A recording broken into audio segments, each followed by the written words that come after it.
The trellis of sciences hung in the dark between three dying stars, a lattice of silver towers grown rather than built, and for 11,000 years it had been the place where the galaxy decided what was possible. It was not a parliament. It made no laws. It commanded no fleets. And yet its verdicts carried more weight than any warlord's decree, because the trellis did not rule matter, it ruled belief.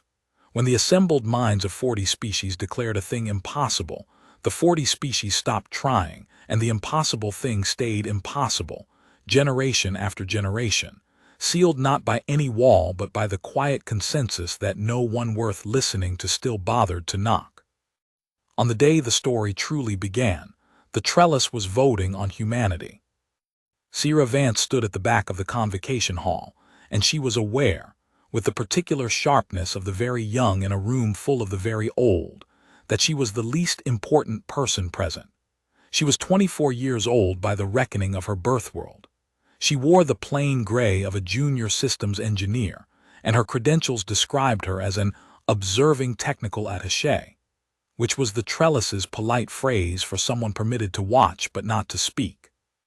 Her species had been admitted to observer status only 9 years before.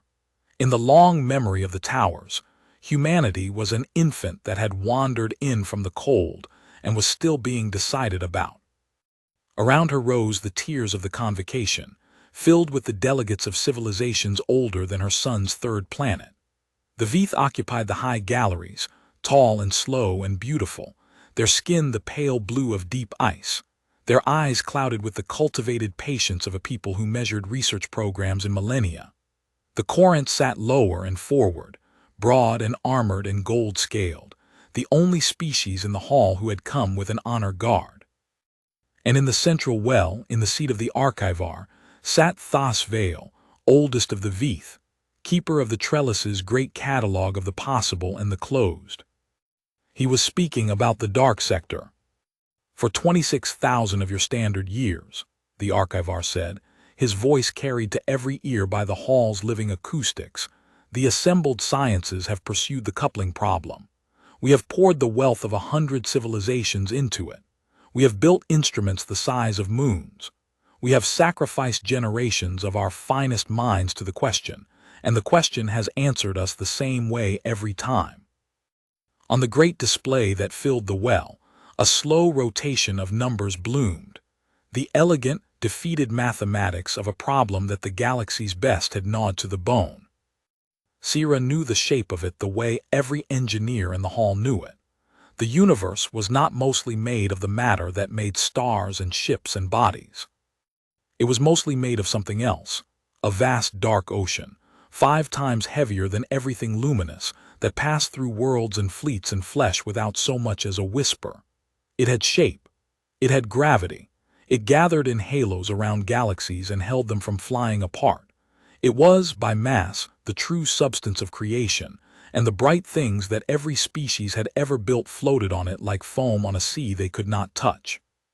To couple to it, to reach into that dark ocean and take hold, to draw power from it, to push against it, to move, would be to inherit the real machinery of the cosmos. A ship that could grip dark matter would need no reaction mass, no burning fuel, no fragile bright matter engines. It could draw energy from the densest halos the way a mill draws it from a river. It would not travel through space so much as pull space toward itself. Every civilization that had ever looked up had dreamed the dream. And every civilization had failed, because the dark sector did not want to be touched. It coupled to bright matter only through gravity, the weakest force there was, and gravity at the scale of a ship was a rounding error, a nothing, a whisper against a hurricane. To grip dark matter you needed a coupling that did not exist in nature, a bridge across the one gap the universe had built no bridge over. The coupling constant, the archivar continued, and the display resolved to a single value, glowing, final, is not merely small. We have proven, the Veeth proved it 90 centuries ago, and no result since has overturned it, that it cannot be engineered upward. The dark sector is sealed to us by the deepest symmetry in physics. This is not a limit of our cleverness. It is a property of the world. A wall is not a challenge to a mind. It is a wall. A murmur of assent moved through the tiers, the sound of 40 species agreeing with something they had agreed with all their lives. "And so," said Thosvale, "we come to the petition before us. The human delegation has requested that the coupling problem be reopened, that the trellis fund and lend its name to a new human program of dark sector research. They cite as grounds their own preliminary work." There was laughter then. It was not cruel exactly. It was worse than cruel. It was fond. It was the laughter of a great-grandparent watching a child announce that it would build a ladder to the moon out of chairs. Sera felt her face go hot. In the front of the human section, the delegation's chief, a careful, diplomatic woman named Idris Nam, kept her expression smooth, but Sera saw her hands tighten on the rail. The Corinth delegate rose. His name was Prime Sekar, and he was not a scientist. He was a soldier, and the Corinth Dominion had sent him to the trellis the way a wealthy house sends a guard to a bank. The Corinth did not lead the sciences. They did something more useful. They owned the infrastructure, the jumpgate network that every young species had to lease to cross the galaxy, the energy foundries, the shipyards. They let the Veeth and the others dream, and they charged rent on the dreams. Power in the galaxy did not flow from the trellis. It flowed through the Corinth's gates, and everyone paid the toll. "The Dominion," Sekar said, and his voice was a pleasant rumble, gold and smooth, "wishes only to protect the humans from wasting what little they have. We have watched their species with interest. They are energetic. They are brave. They breed and build with an enthusiasm we find," he paused, choosing the word like a jeweler choosing a stone, endearing. "But enthusiasm is not physics. We have leased them 4 jump-gate corridors on generous terms. We have opened our foundries to their trade. In return, we ask only that they spend their strength on things that can be done, and not squander a generation chasing a wall that broke wiser peoples than they. Let the record show the Dominion counsels the humans as a friend to be realistic." The word realistic landed in the hall like a coin dropped on stone, and Sera understood, young as she was, standing at the back where no one looked, exactly what it meant. It meant stay small. It meant lease our gates forever. It meant the galaxy is arranged, the arrangement is finished, and your place in it is the place we have decided. Idris Nam was permitted to respond briefly, and she did it with grace. She spoke of humanity's respect for the trellis, of their gratitude for observer status, of their wish only to try. She did not raise her voice.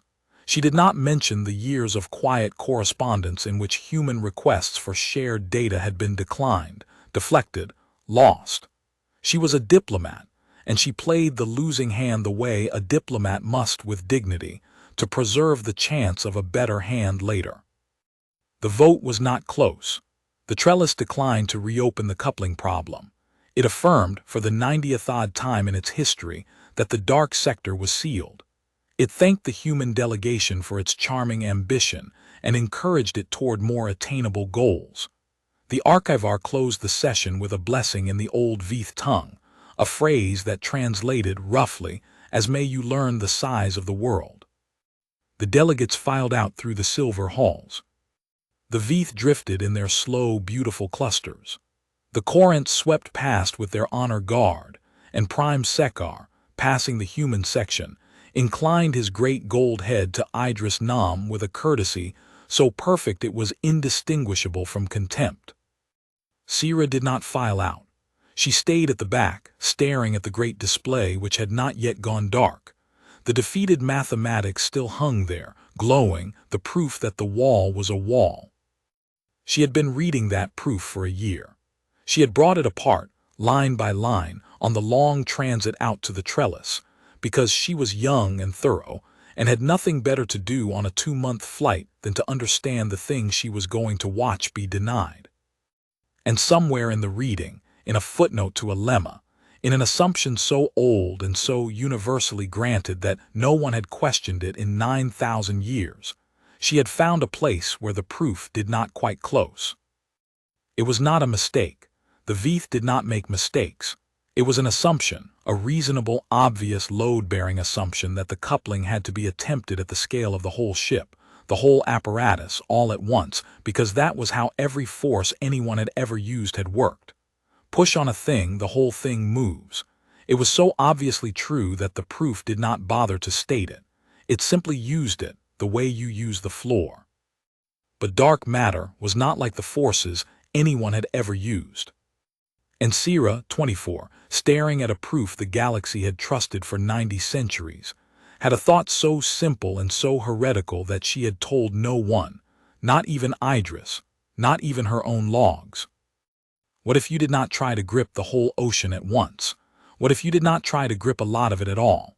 What if the coupling was hopeless at large scale and human scale and every scale the galaxy had ever tried, but what if there was a scale, very small, very cold, very brief, where the symmetry the Veith had proven so beautifully could be made to look the other way?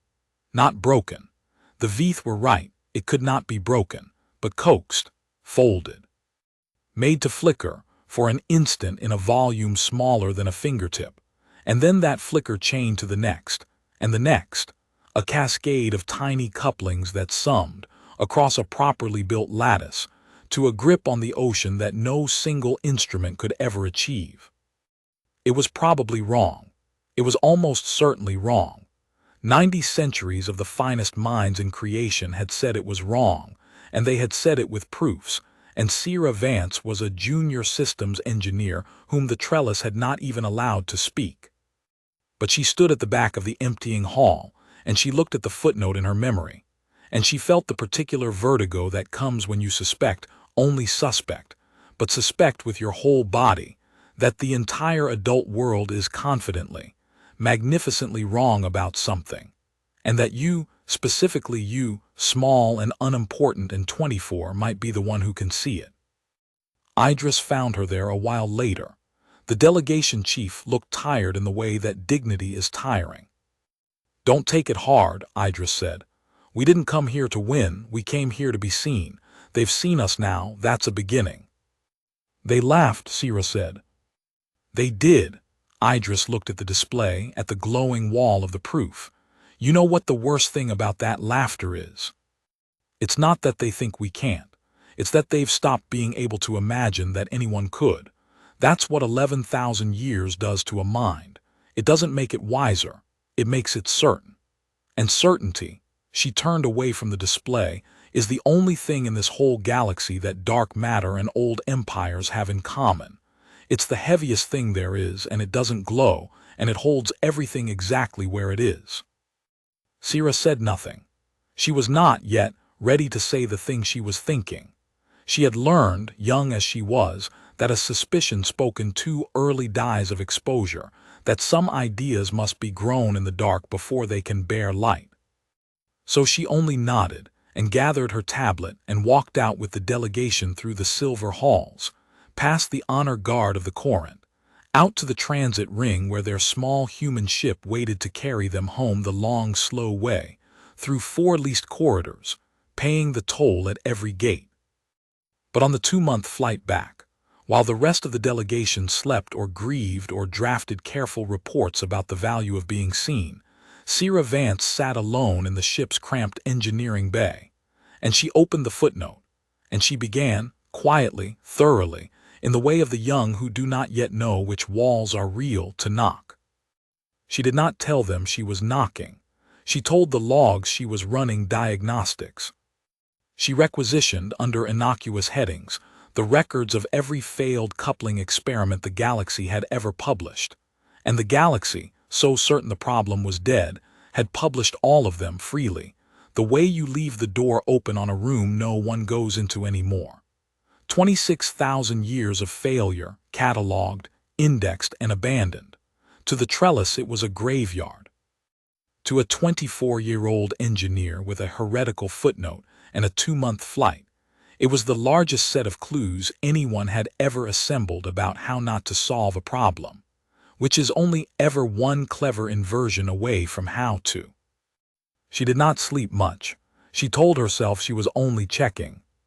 She told herself she would find the flaw in her own reasoning within a week, and be embarrassed, and go home and become a sensible engineer who leased corridors and paid tolls and learned the size of the world. She did not find the flaw in a week. She did not find it in a month. By the time the human ship dropped out of the last leased corridor and the blue jewel of her homeworld's frontier grew in the forward screen, Sera Vance had not found the flaw at all. She had found, instead, a very small door, and she had begun to suspect that it was unlocked. She said nothing to anyone, not yet. But she filed a request, upon arrival, for reassignment, away from the diplomatic corps, away from the bright and public work, out to the far frontier, to a research station so remote and so unglamorous that no one important would ever think to look at what was being built there. The request was granted without a second glance. Junior engineers were always asking to go somewhere quiet to do their small, quiet work. No one in the galaxy imagined that anything that mattered could begin at the edge of nowhere, in the hands of the young, in the dark. That was the first thing humanity would teach them.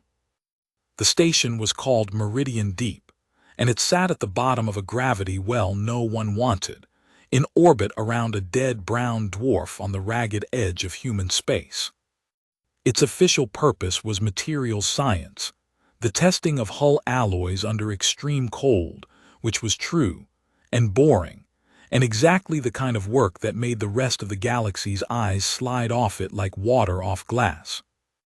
Its actual purpose grew slowly, over 4 years, in a shielded laboratory bay that did not appear on any manifest the Corinth customs officers ever saw.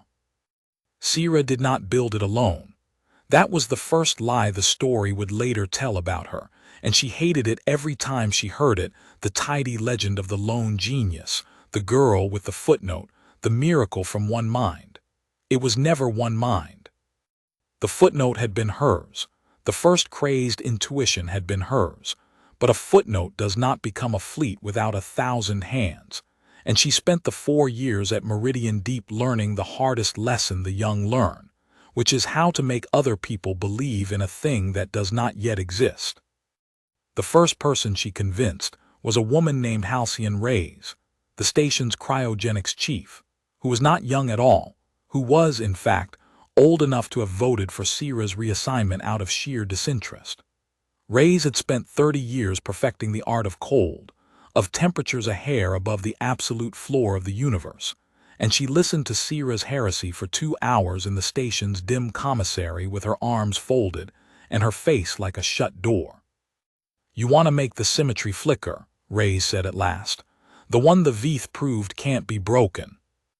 "Not break it," Sera said. "I don't think it can be broken either. I want to make it look away. Symmetries have shadows.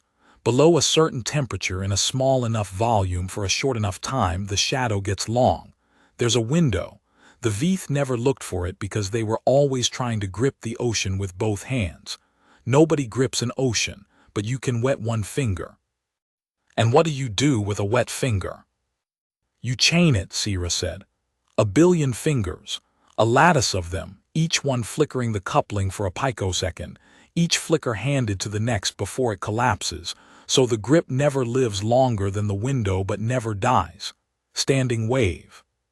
The individual coupling is nothing. It's the impossible number the Veeth proved. But the sum across the lattice," she stopped, because Reyes had unfolded her arms. "You'd need it colder than anyone's ever held anything," Reyes said slowly. "And you'd need to hold it there while it's fighting you, because a coupling generates heat the instant it works, and heat kills the window that let it work. It'd be a fire that puts itself out with every spark." She was not saying no. Sera had learned to hear the difference. She was saying it in the voice of a woman who has been bored for 30 years and has just been handed a reason to be afraid. "That's the whole problem," Sera said. "That's the only problem. Everything else is engineering." Reyes laughed a short surprised bark. "Everything else is engineering," she repeated. "Girl, that's the most dangerous sentence in the language. Fine, show me the window. If the window's real, I'll build you the cold." The window was real. It took them 7 months to see it, not to make the coupling work, but merely to prove that the flicker existed, a signal so faint it lived below the noise of every instrument on the station, until Reyes built a detector cold enough to hear a single quantum change its mind. On the night they saw it, the two of them sat in the dark of the lab bay and watched a needle move that, by 90 centuries of galactic consensus, should never have moved, and neither of them spoke for a long time, and then Reyes said, very quietly, "The trellis is going to hate us," and Sera said, "The trellis doesn't have to know," and that was the second decision, the one that shaped everything after. Because here was the thing Sera had understood, standing at the back of the convocation hall, that Idris Nam with all her diplomacy had not. The galaxy's disbelief was not a wall to be argued down. It was a gift. As long as the trellis was certain humanity could not touch the dark sector, no one would watch humanity try. No one would send inspectors. No one would raise the tolls, or close the corridors, or send Prime Sekar's honor guard to see what was being grown at the bottom of a dead star's gravity well. The disbelief that had humiliated them at the trellis was, out here in the dark, the best shield a young species had ever been handed. So they would not correct it. They would feed it. They would publish, occasionally, small dull papers confirming that human dark sector research had, sadly, confirmed the wall yet again. And behind the papers they would build. It grew from a needle, to a thimble, to a table. By the second year the lab bay held a coupling lattice the size of a coffin, threaded with Reyes cold that could grip for 4 seconds, and then only barely, a knot of dark matter drifting through the station, and pull the whole apparatus a hand's width sideways with no reaction mass at all, no thrust, no fuel, the machine simply reaching out into the dark ocean and hauling itself along a current no eye could see. The first time it worked, a young propulsion tech named Owen Baptiste, who had joined them from the frontier fleet and understood ship engines in his bones, watched the apparatus slide across the frictionless test rail and sat down hard on the deck and said, "That's not physics. That's a magic trick." And Sera said, "It's the same thing.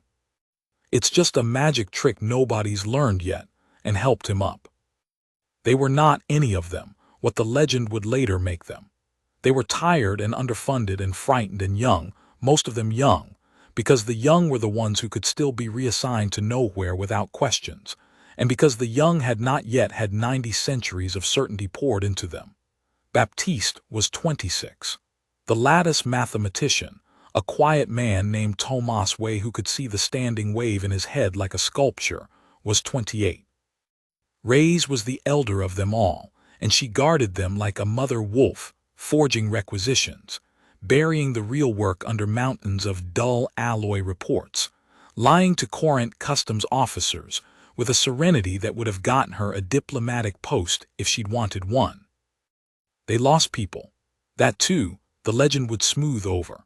A containment failure in the third year killed a technician named Priya Osai when a coupling cascade ran away, the fire that could not put itself out, for once not putting itself out, dumping 4 seconds of gripped dark matter's worth of energy into a bright matter body that could not hold it. They buried her in the brown dwarf's long shadow, and Sera wrote the letter home herself and thought, for a full week, about stopping. About walking into the station commander's office and confessing the whole thing and letting it be sealed away as too dangerous, too costly, a wall after all. It was Reyes who talked her out of it in the commissary in the dark. "You think stopping is the safe choice," the old woman said. "It isn't. There's no safe choice here. There's only who ends up holding this. And it's going to be held, Sera. Not this year, maybe not this decade, but someone someday is going to see the window you saw, because it's real and real things get seen. The only question is whether the ones who hold it first are people who buried a friend to learn how dangerous it is, or people who never had to." She let that sit. Sekar would love this. The Corinth would build 10,000 of them and never lose a single technician, because they'd use slaves. You want to hand him the head start. Sera did not stop. None of them stopped. Priya Osai's name went onto the lattice, literally, etched into the frame of the first full-scale drive core, and onto every core after, a small human habit of carrying the dead into the work that no Veith would ever have understood. By the 4th year they had a drive. Not a warship, a drive. A single dark sector engine, small enough to fit in a courier hull, that could grip the ocean and pull a real ship through real space with no fuel and no gates and no toll. On its first free flight, with Baptiste at the helm and Sera in the second seat, and the whole thing held together with prayers and raises cold, the courier reached out into a dark matter filament that threaded the frontier, a river of the invisible that the galaxy's charts marked only as empty space, and rode it. They did not accelerate. That was the wonder of it, the thing Sera never got used to, the thing that made even Baptiste go silent every time. There was no thrust, no press of weight, no sense of speed. The ship simply changed its relationship to the dark ocean, took hold of a current, and let the current be its ground. And the stars ahead began to shift, slowly and then not slowly. And the courier crossed in 9 hours a gap between 2 frontier beacons that the least current corridors covered in 6 days, and it paid no toll, and it left no wake, and no gate in the galaxy knew it had moved. Baptiste laughed the whole way, a helpless, delighted laugh. Sera did not laugh. She sat in the second seat and watched the dark river carry them and understood, fully, for the first time, what they had made: not a faster ship, not a cheaper ship, but a key to a door the galaxy had bricked over so long ago it had forgotten the door was there. The Corinth Dominion's power was the gates, all of it. The tolls, the corridors, the leverage over 40 young species. Every bit of it rested on the single fact that to cross the galaxy you had to pass through a Corinth gate and pay a Corinth price. And in the second seat of a courier riding an invisible river, Sera Vance held in her 2 hands the fact that this was no longer true. That it had, quietly at the bottom of a dead star's gravity well, in the hands of the young, stopped being true. She did not celebrate. She thought about Priya Osai. She thought about the trellis, the fond laughter, the word realistic dropped like a coin on stone. And she thought this was the 3rd decision, the last and largest, that a key like this could be used 2 ways. It could be sold. It could be traded to the highest bidder, to some human government or corporate house, and it would make its holders rich and powerful, and it would change nothing. Because power that is sold simply changes hands, and the arrangement of the galaxy would swallow it the way it swallowed everything. Or it could be kept, hidden, grown in the dark until it was not one courier but a fleet, not a trick but a fact, and revealed all at once, at a moment of humanity's choosing, not to a buyer but to the whole galaxy, in a form that could not be bought, could not be seized, could not be unseen. The hidden edge, held close, invisible, patient, while the galaxy went on being certain, revealed only at the decisive moment, when revealing it would change not who was rich, but who held the world. It would take years more. It would take shipyards no customs officer could see, hidden in the shadows of gas giants and inside hollowed asteroids on the far frontier. It would take bringing the human government's most trusted few into the secret and trusting them, and building a program that could keep a secret across a whole species, which is the hardest engineering problem of all, harder than the coupling, harder than the cold. It would take patience of a kind humans were not famous for, the very patience the Veith had prided themselves on for 11,000 years, turned now against the galaxy that had thought humanity could never learn it. Sera Vance was 28 when the first dark sector warship, not a courier, a warship, a hull built to hold the drive and to survive being seen, slid out of a hidden yard in the shadow of a gas giant, and rode a dark river into the deep frontier to begin its trials. She had gray in her dark hair by then, 3 strands of it, and she had buried 2 friends, and she was no longer the girl who had stood humiliated at the back of the convocation hall. But she was still young. That mattered later more than anyone, but she understood. She was still young enough to be certain of the one thing the old had forgotten how to be certain of, that the world was not finished, that the arrangement was not final, that a wall could be a door, and that the size of the world was not something you learned from your elders. It was something you found out for yourself in the dark by knocking. And in the dark, in the shadows of gas giants, in the hollows of asteroids, across a decade of patient invisible work, humanity built a fleet that the galaxy was absolutely certain could not exist, and waited, with a discipline that would have astonished the trellis, for the day the galaxy would need to be shown that it could. That day, though none of them yet knew its shape, was coming faster than they thought. Out beyond the frontier, in the gold halls of the Corinth Dominion, Prime Sekar had grown tired of collecting tolls. He had begun to want something more permanent than rent. And when a soldier who owns all the doors decides that rent is not enough, the young species who lease the corridors are always the first to learn what he wants instead. The Corinth did not begin with humanity. They began, as predators always do, with something smaller and quieter to see who would object. The something was a system called Ilex, a cluster of 3 modest worlds belonging to the Sethari, a gentle, plant-tending people who had held observer status at the trellis for 4,000 years and had never once been thought of as important.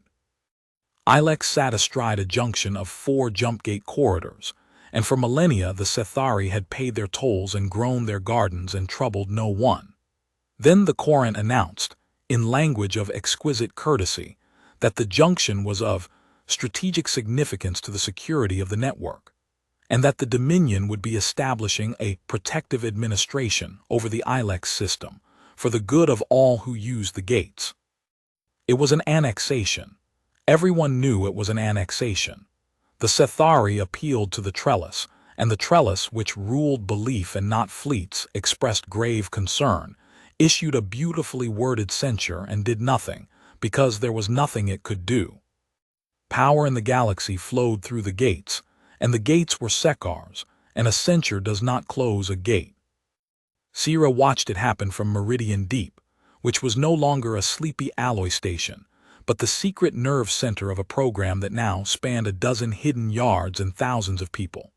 She watched the Corinth fleet, real warships, bright matter warships, enormous and gold and bristling, the largest concentration of force the galaxy had seen in centuries, settle over the Sethari gardens like a hand closing over a moth.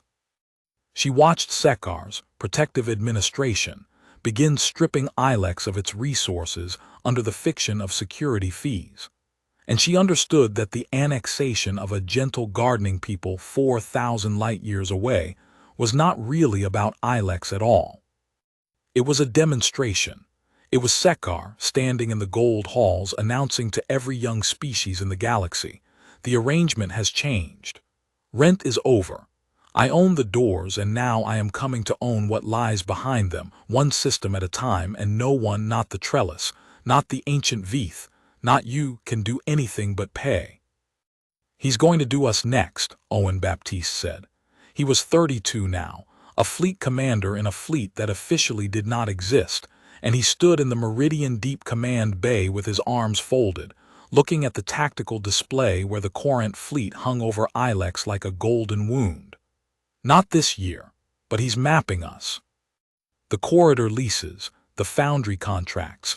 He's got his fingers around our throat already, and Ilex is him deciding whether to squeeze. We wait much longer, we're the moth." "We wait until it's decisive," Sera said. She was 34 and she commanded the thing they had all built, and the gray in her hair was no longer 3 strands. "If we show the fleet now over Ilex, what happens? Sekar sees dark sector warships. He pulls back from Ilex, yes, and then he spends the next 20 years building his own, or stealing ours, or bombing every human yard he can find before we're ready. We reveal the edge once. We only get to reveal it once. The whole galaxy has to see it at a moment when seeing it changes everything at a stroke, when it's not a warning he can plan around, but a fact he has to live inside of forever, starting that second." She looked at the golden fleet on the display. "The question isn't whether we can save Ilex. It's whether saving Ilex saves the galaxy or just tips our hand and dooms it." It was the hardest kind of restraint, and it cost them. The Sethari gardens were stripped. Reports came out of Ilex, not atrocities. The Corinth were too careful for atrocities, but a slow, methodical impoverishment, a gentle people made to labor for their own occupation, their observer seat at the trellis quietly vacated because a subject people has no voice. Tomas Way, the lattice mathematician who was Sethari descended on his mother's side in the tangled way of frontier humanity, stopped coming to the commissary. Sera let him grieve. She grieved too. Restraint is not the absence of feeling. It is feeling held in a cold hand, which is the hardest cold Rays ever taught them to make. And they built faster. The reveal, whenever it came, had to be overwhelming, not one warship, not 10, but a fleet so large and so impossible that no observer could dismiss it as a trick or a bluff or a one-off. The hidden yards ran without pause. Owen Baptiste trained crews in the deep frontier, flying dark rivers no chart knew, learning to fight in a medium no one had ever fought in, because a dark sector warship did not maneuver like anything the galaxy had built. It did not turn. It changed its grip on the ocean, and the ocean turned it. It did not flee. It let go of one current and took another and was simply elsewhere. In the war games of the deep frontier, a single dark sector cruiser fought a simulated squadron of Corinth battleships, and won not by being stronger but by being unhittable, a ghost that gripped the invisible and moved through the enemy's fire like a thought through a wall. Rays did not live to see the fleet finished. She died in the 9th year of the program, old and cold-worn and unrepentant, in the station she had lied so beautifully to protect.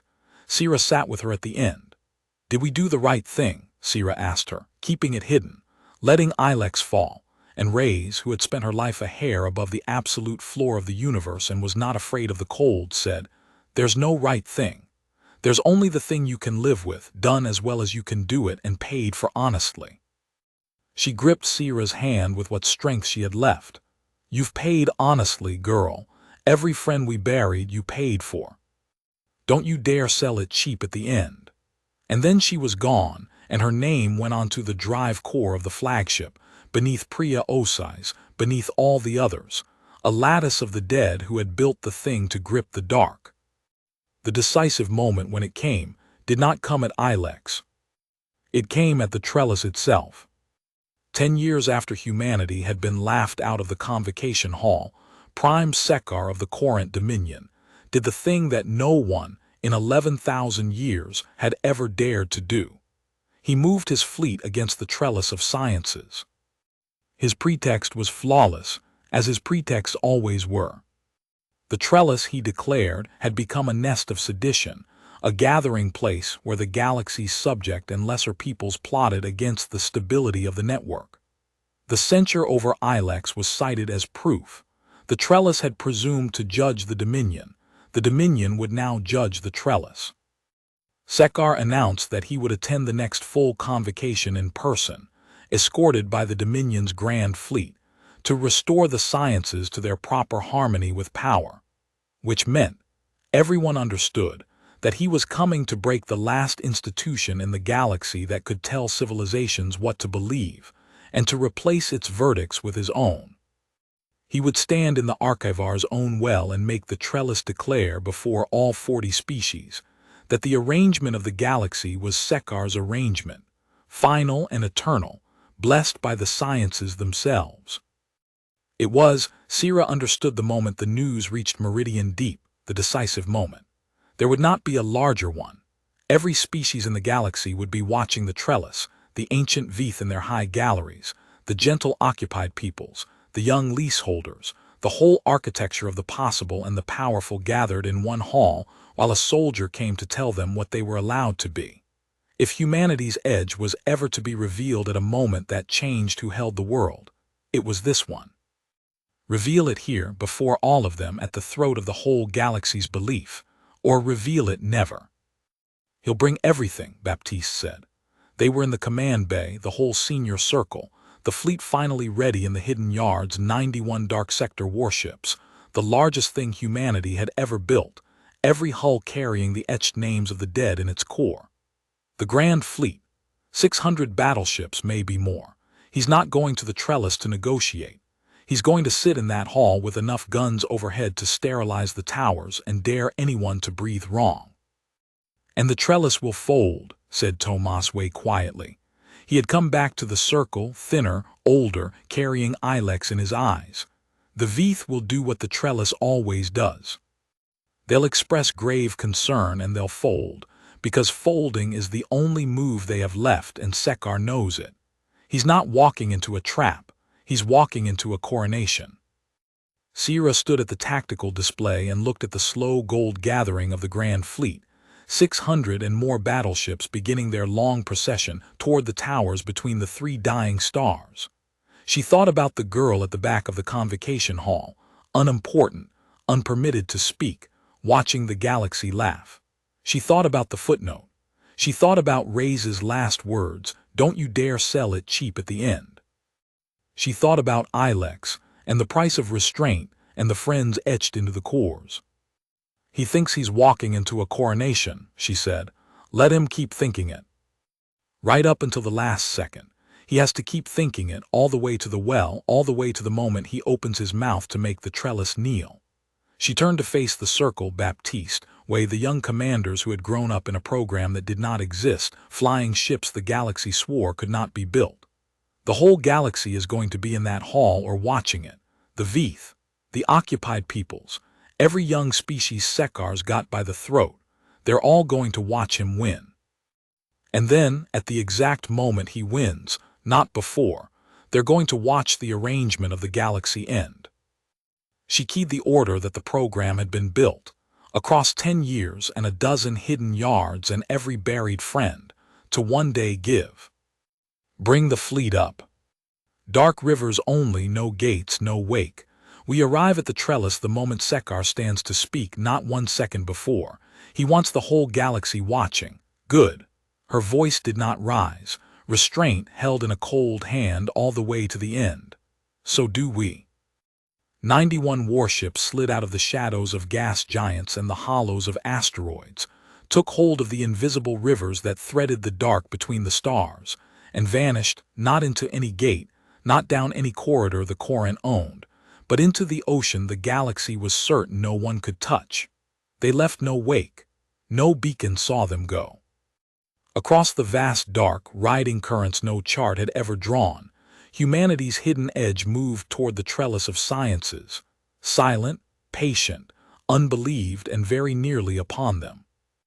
And at the trellis, in the high galleries and the central well, 40 species gathered to watch a soldier finish arranging the galaxy, with no idea at all that the youngest people among them was already in the room they could not see, holding the one thing none of them believed was real, waiting for the exact second the whole world would need to be shown that it was. The grand fleet of the Corinth Dominion arrived at the trellis the way an eclipse arrives slowly, and then all at once, and with the same quiet horror of a great light being covered.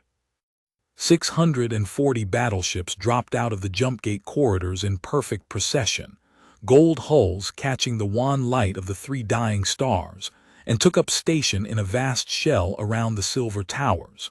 They did not fire. They did not need to. Their presence was the argument.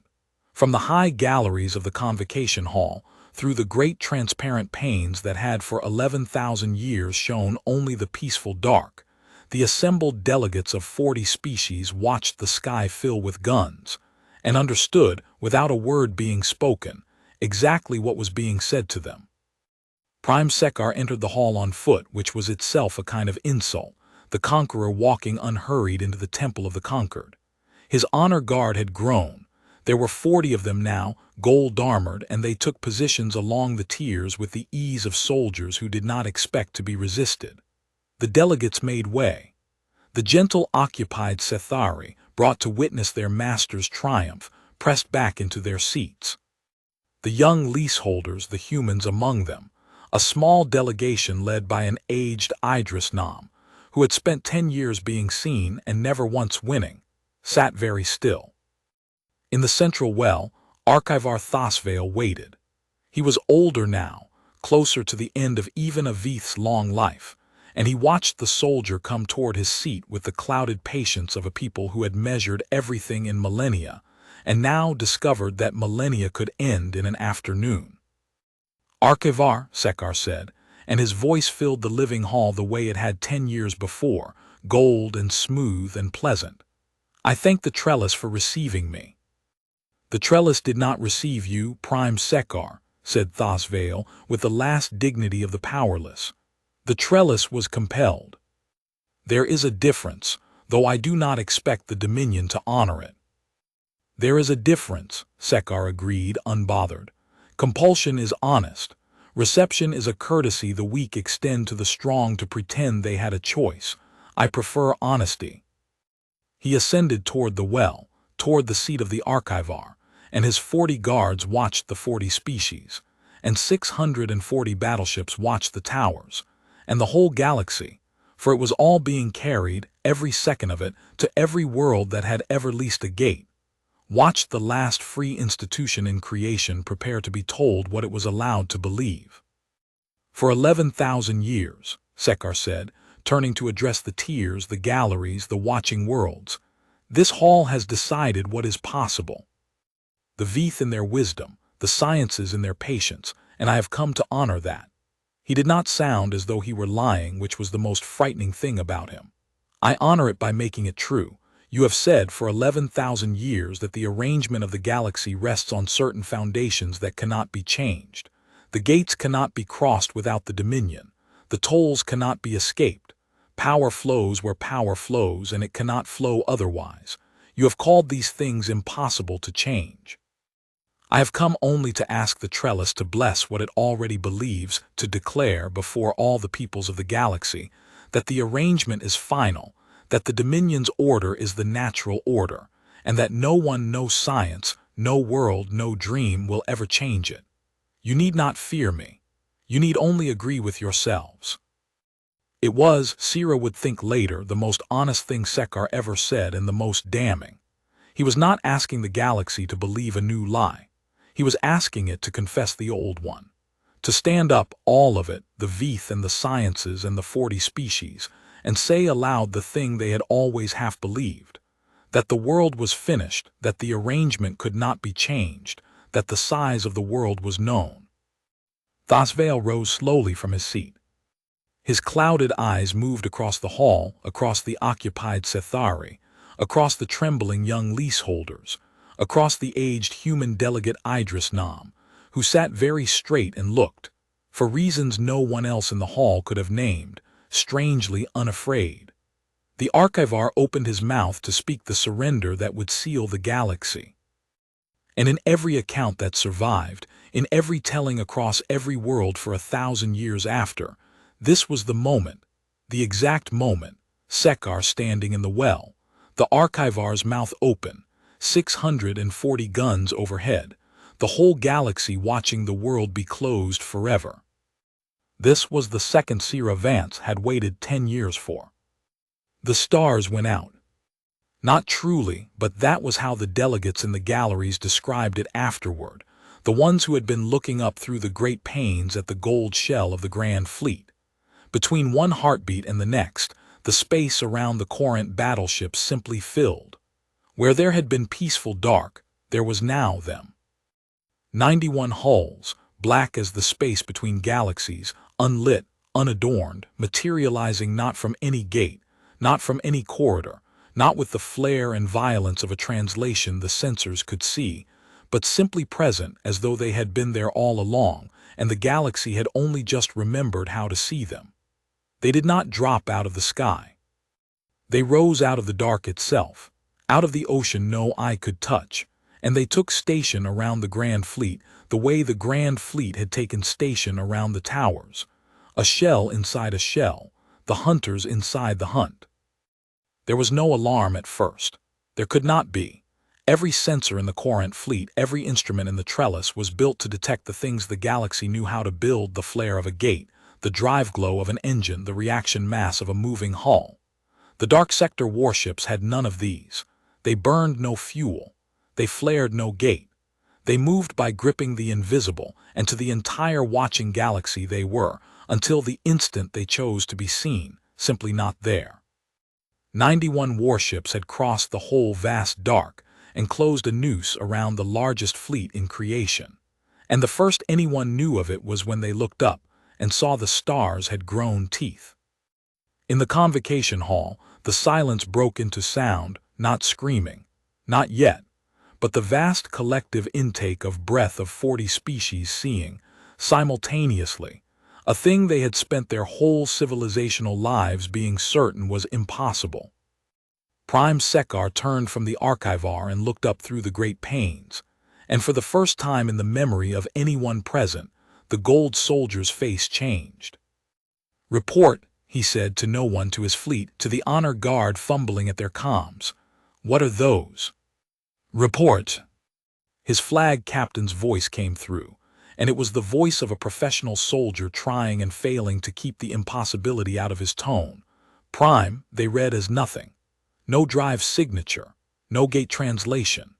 No mass, no correction. They mass enormously, more than they should, more than the whole volume allows there.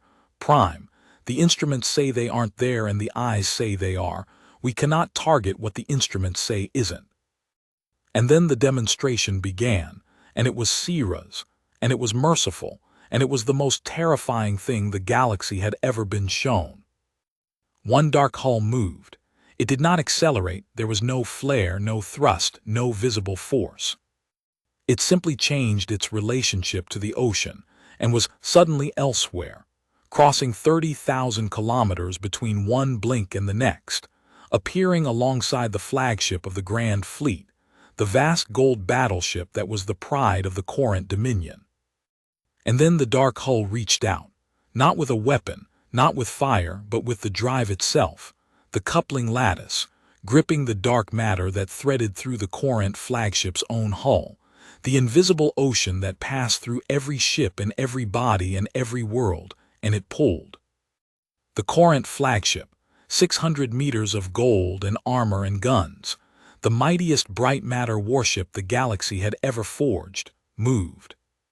It was hauled sideways through space with no force any instrument could name, no impact, no weapon, gripped by the invisible substance inside its own bones and dragged like a toy across the black, helpless, its engines flaring uselessly against a hand it could not see and could not fight.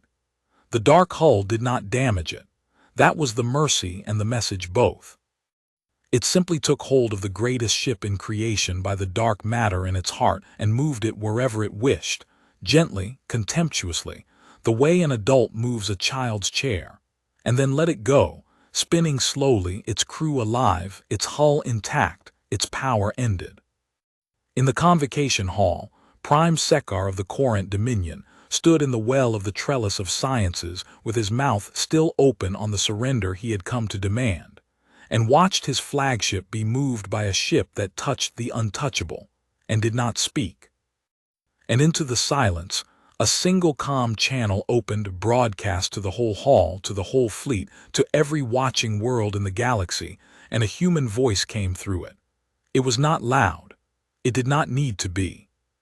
"This is Sera Vance," she said, from the bridge of the flagship of a fleet the galaxy was certain could not exist, a fleet whose every drive core carried the etched names of the dead who had built it, commanding the human Dark Sector fleet. 10 years ago I stood at the back of that hall while the trellis of sciences declared that my people could never touch the dark. I did not speak then. I was not permitted to. A pause across the whole galaxy. I am speaking now. In the high galleries, the ancient Veith, the people who had proven, 90 centuries ago, in mathematics of terrible beauty, that the dark sector was sealed to all civilizations forever, looked down through the great panes at 91 warships riding the ocean they had proven could not be touched, and something happened in those clouded, patient, 11,000-year-old eyes that had not happened in the memory of any living Veith. They saw the size of the world change. It was not only the Veith who felt the world change. It was everyone on every world all at once, and the shape of the feeling was different for each of them, and the same underneath. On Ilex, in the stripped gardens where the gentle Sethari labored under a protective administration that had turned their home into a mine, the occupation's overseers had gathered the population to watch the convocation broadcast, a cruelty dressed as ceremony, forcing the conquered to witness the coronation of their conqueror. And so it was the occupied Sethari, of all the peoples in the galaxy, who saw it first with something other than shock. They saw 91 black holes rise out of the dark around Sekar's fleet, and they did not know what the ships were, and they did not need to. They knew only that something had come that their masters had not expected, that could not be planned for, that had made the Golden Fleet, the fleet that had settled over their gardens like a hand closing over a moth, go suddenly and completely still. An old Sethari tender who had lost a grandchild to the labor camps watched the greatest ship in creation be dragged sideways through the black by a hand no one could see, and did not cheer, because the Sethari did not cheer. She wept quietly into the ruined soil, because after 4,000 years of being unimportant, she had just watched the arrangement of the galaxy. The settled, eternal, unchangeable arrangement that had ground her people to dust, discover that it was not eternal after all. On 100 young leaseholder worlds, in 1,000 ports where the toll on a single gate transit cost more than a family earned in a year, the broadcast played in market squares and shipyards and crowded homes, and the same silence fell, and then the same slow rising sound, not a cheer either at first, but a kind of collective inhalation, the sound a people makes when it realizes the ceiling it has lived under its whole life is not the sky. They did not understand the physics. Almost no one did that night, but they understood the flagship being moved. They understood a fleet of 640 guns going still. They understood in the wordless place beneath understanding that a door had opened somewhere, and that the smallness they had been assigned, the leases, the tolls, the endless being decided about, was not, after all, the size of the world. And in the convocation hall itself, the reaction split along the oldest line there is, the line between those who had built their lives on certainty and those who had merely suffered under it.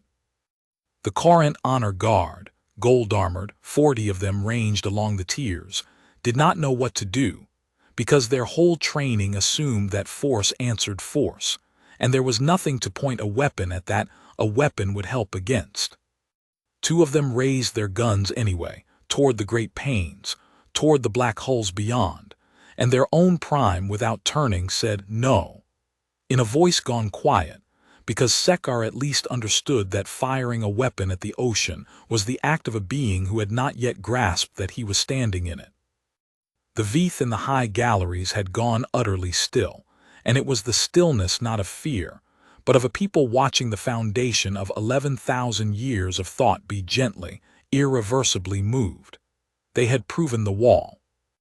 They had proven it so well, so beautifully, with mathematics so complete that no one in 90 centuries had found a seam. And they had been right. That was the part that would take them a generation to hold in their long minds.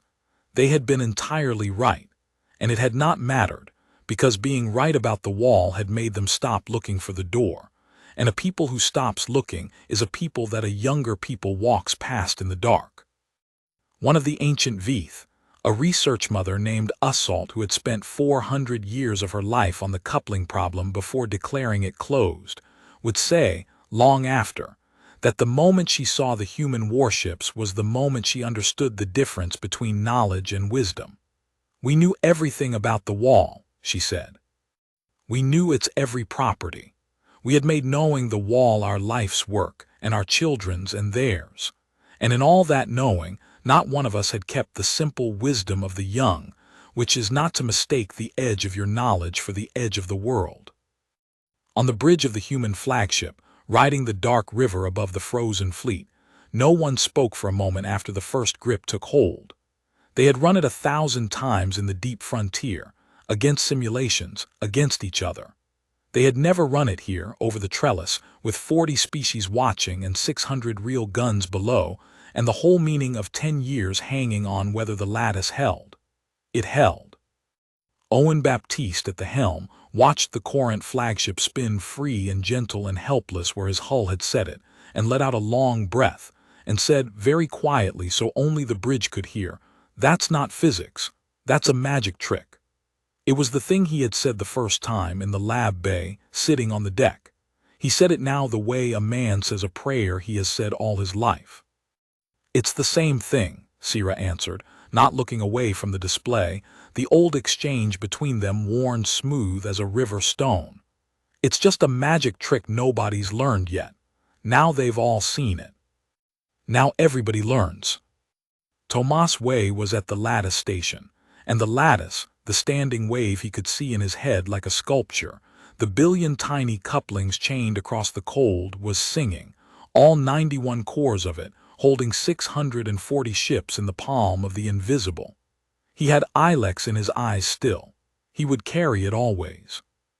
But he watched the frozen Grand Fleet and he thought of his mother's people in the stripped gardens, watching this.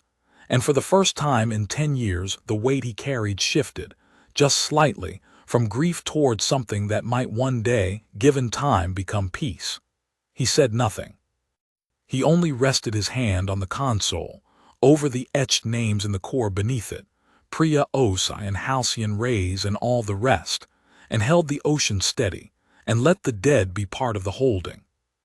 And Sera Vance in the command seat looked at the thing they had made, and felt what she always felt when she let herself feel it, which was not triumph. Triumph was for people who had beaten someone. She had not beaten Sekar. She had made him irrelevant, which was different, colder, larger. What she felt was closer to what the Veith felt in their high galleries, a vertigo, the specific vertigo of standing at the place where the world turned out to be bigger than everyone had agreed it was. She had felt it first as a girl of 24, at the back of this same hall, staring at a footnote. She felt it now at 34, holding the ocean, and she understood that it was the same feeling, that it had always been the same feeling, that the whole distance between the footnote and the fleet had been one continuous act of refusing to accept that the size of the world was known. Because that was the wonder of it, the real wonder, deeper than the black hulls and the frozen fleet, and the flagship dragged through the dark. The wonder was not that humanity had built a weapon. Anyone could build a weapon. The galaxy was full of them, 640 of them hanging frozen below her right now. The wonder was that a wall the finest minds in creation had proven for 90 centuries, proven correctly, with no error, no flaw, no seam, had turned out to have a door in it anyway, not because the proof was wrong but because the world was larger than the question the proof had answered. The Veith had asked, can the coupling be made strong at the scale of a ship, in the way all forces are used? And the answer was no forever, truly.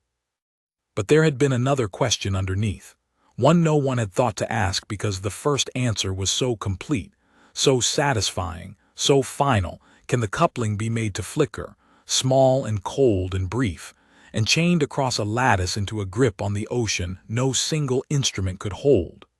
And to that question the world said yes. It had always said yes. It had been saying yes for the whole 11,000 years. The trellis spent certain the answer was no, because the world does not care what a hall of elders has agreed to believe. The world only answers the questions you actually ask it, and the young ask different questions, because they have not yet been taught which questions are foolish. That was the science fiction of it, the thing that would be taught on 40 worlds for 1,000 years after, in the way the deepest truths are always taught first as stories.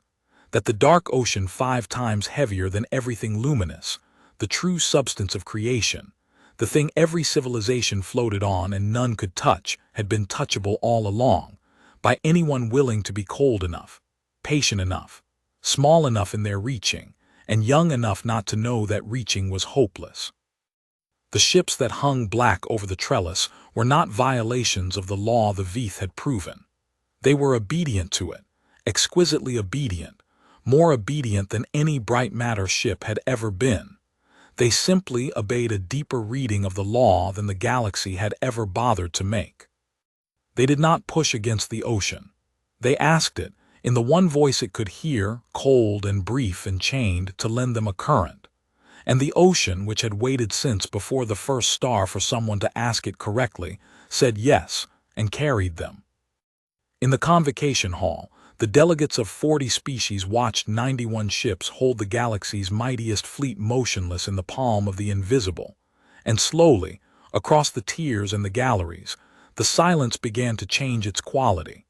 It had begun as the silence of disbelief, the flat, stunned silence of minds refusing what their eyes reported.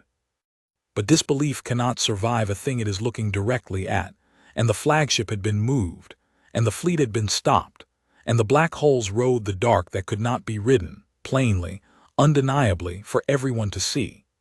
And so the silence turned, species by species, from the silence of disbelief into the far deeper silence that comes after, the silence of awe, which is what disbelief becomes when it is forced at last to believe. It moved through the hall like a tide.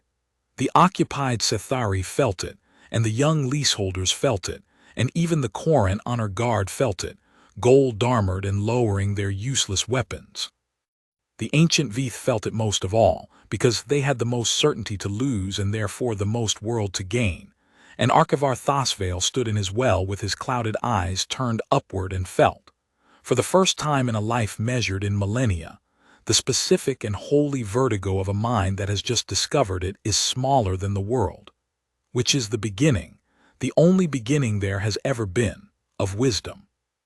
And below them all in the well, at the center of the gathered galaxy, Prime Sekar of the Corinth Dominion stood with his flagship spinning helpless beyond the panes and his 600 ships going still, and did not feel awe, because awe requires the humility to accept a thing larger than yourself, and Sekar was a soldier, and soldiers do not surrender to wonder.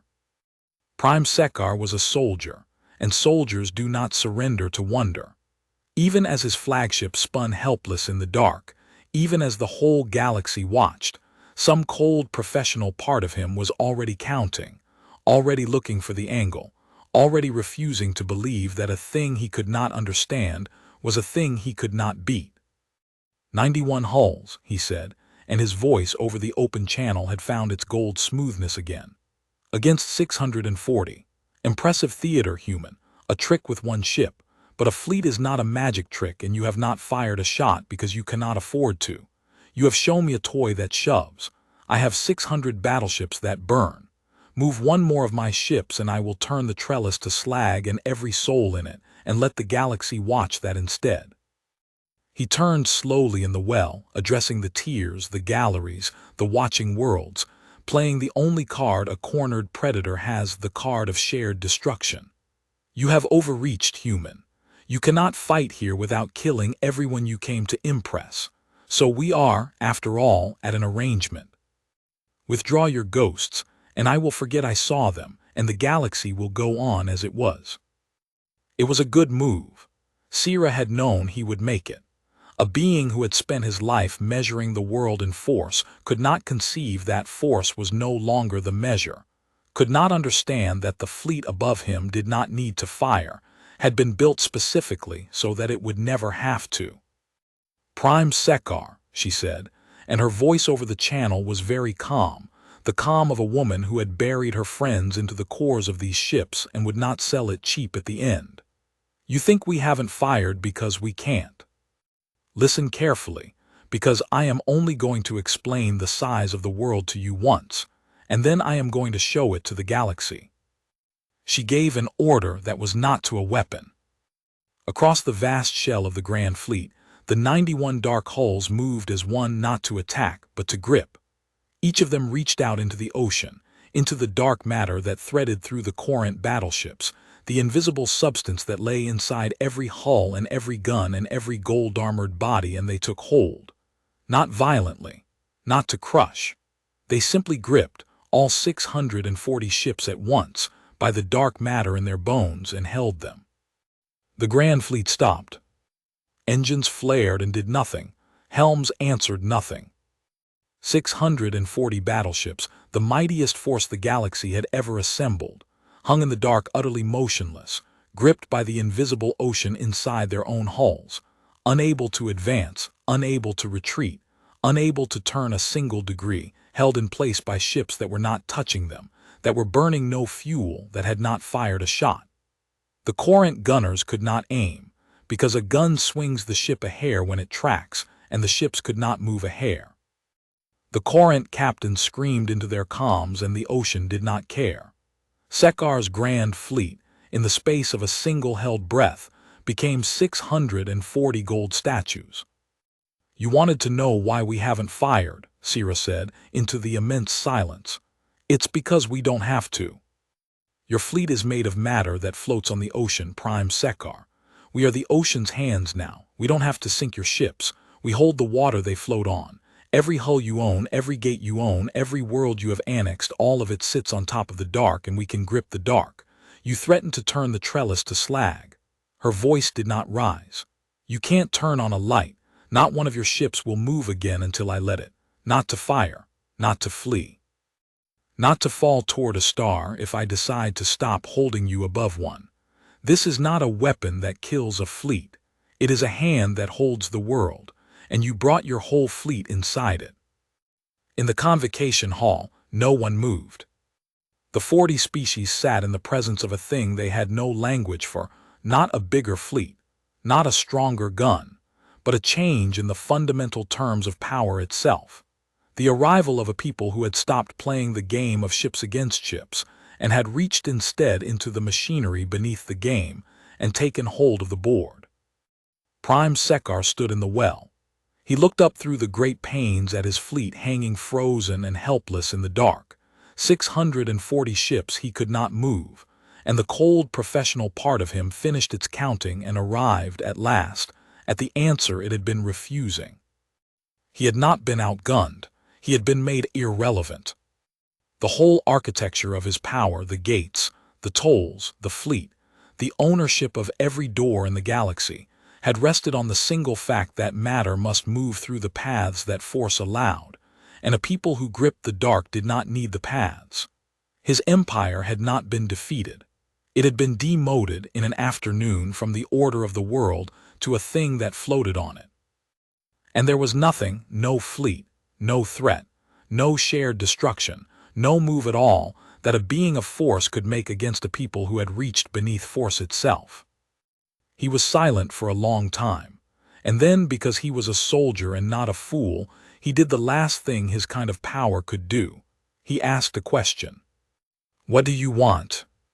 Sera Vance had thought about this moment for 10 years in the dark, at the bottom of a dead star's gravity well, and in the shadows of gas giants, and beside the deathbeds of the people who had built these ships. She had thought about it the way you think about the one thing that will decide whether everything you paid was paid for something or for nothing. And when she answered, she did not answer Sekar. She answered the galaxy. "Nothing you have," she said. "Not your gates, not your tolls, not your throne.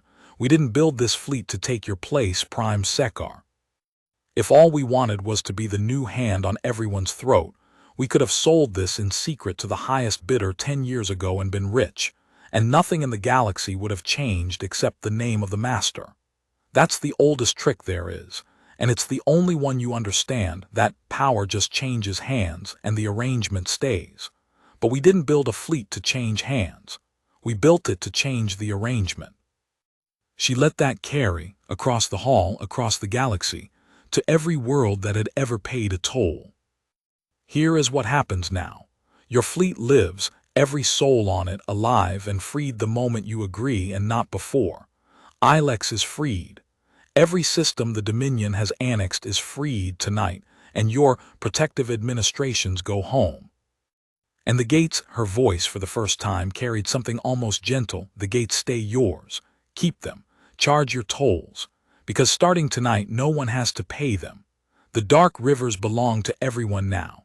We are giving the coupling to the trellis, the full science, the window, the lattice, the cold, all of it, published to every species freely, the way you publish a thing you want the whole world to have and no one to own. In a generation there will be no gates that matter, because everyone will ride the ocean, and no soldier will ever again own a door because there will be no doors. That's what we want, Prime Sekar. We want to end the age of doors, and we've already done it." This conversation is just you finding out. It was Archivar Thosvale who broke the silence in the hall, the ancient Veeth, keeper of the catalogue of the possible and the closed, whose people had proven the wall was a wall.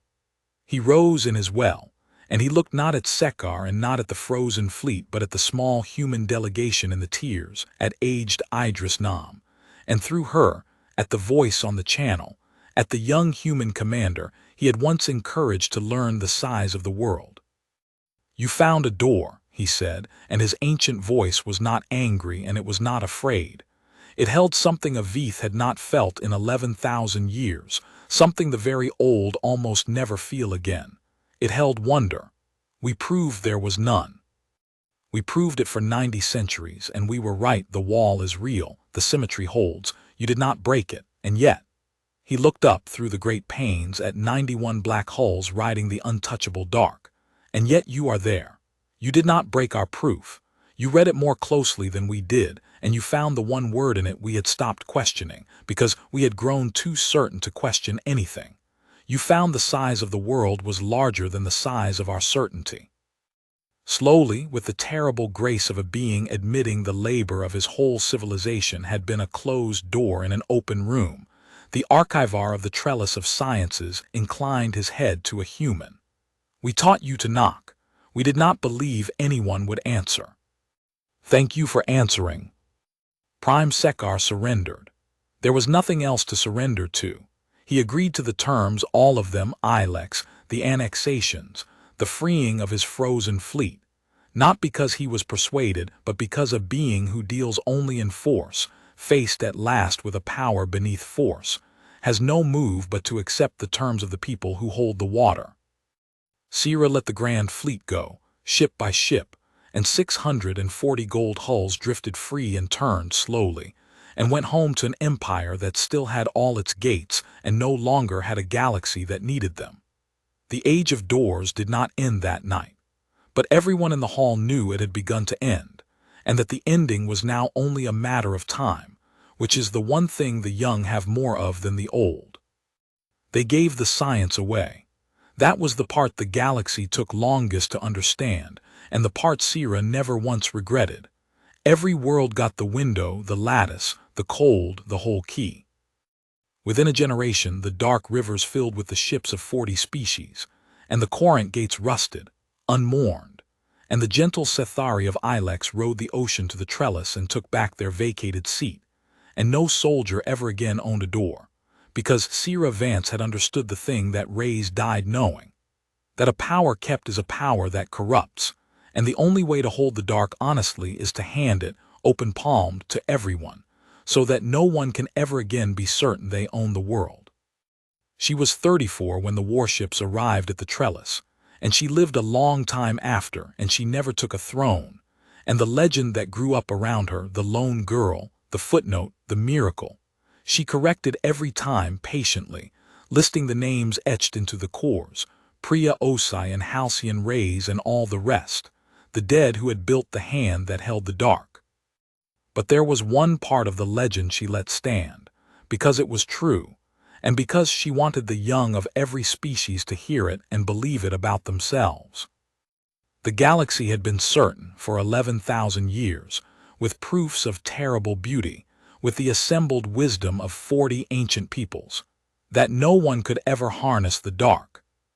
It had built its whole world on that certainty, its gates and its tolls and its thrones, all of it resting on the settled, comfortable, unquestioned belief that the size of the world was known and the arrangement was final.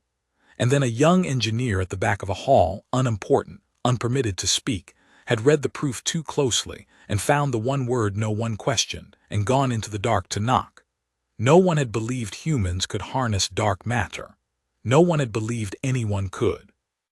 And then, at the decisive moment, when the whole galaxy was gathered to watch the world be closed forever, their warships had risen out of the ocean no eye could touch, and the galaxy learned, all at once and forever, the thing the young know and the old forget, that a wall is only a wall until someone too young to know better walks up to it in the dark, and knocks, and hears on the other side a door swing open.